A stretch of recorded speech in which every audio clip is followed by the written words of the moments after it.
Hey everyone, how's it going? Today I'm going to be showing you how to play the English opening in 5 minutes or less. Let's go. So the English opening is marked with one c4 as white. It is the third most popular opening as white. It is an extremely flexible opening.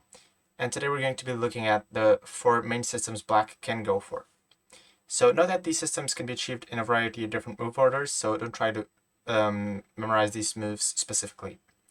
So the first system is with a fianchetto. Goes after knight f6, knight c3, g6. And we already have two options.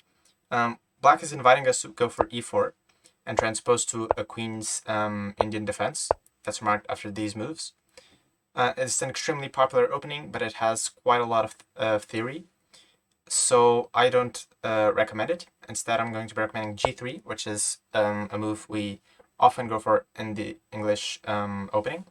Black goes bishop g7, and after we follow normal moves by both sides, we reach a sort of reverse Grand Prix attack as white, but we're a tempo up because it's reversed and the Grand Prix is played as white, but it's not this opening.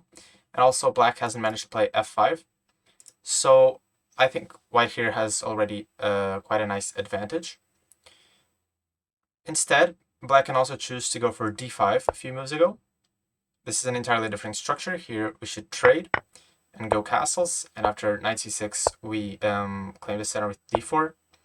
And I like this move here, d5. This is already quite a specific move. We don't always go for this, but I like this here. After knight a5 we go e4, bolstering the center, c6, bishop g5. We provoke h6, we drop back, and after some massive trades, this position has been reached in quite a number of master games, but white is actually doing tremendously well here and won almost all of the games. So the next system we're going to look at is with one c5. This is the symmetrical variation. As always, we go knight c3, or knight f3 first, excuse me, and then knight c3. And after g6, we could go for g3 as in the previous variation, but I like going for e3 here because we can get a very big center very quickly. And we're threatening to advance and really mobilize our pawns, so black has to trade and go d5 himself. And here we should trade and go queen b3. So this position can be reached through various different move orders and first moves. But I quite like white's position here. Black is most likely going to have to trade and reinforce our center. And white has a pretty good score in this position as well, so I very much like white in this position. The third system we're going to look at is with one e6. Here we should go knight f3, and after d5, d4, knight f3, knight c6, we've transposed into a queen's gambit decline. Now, I'll cover this in a later video, but for today, I won't really go into this. This has way too many variations.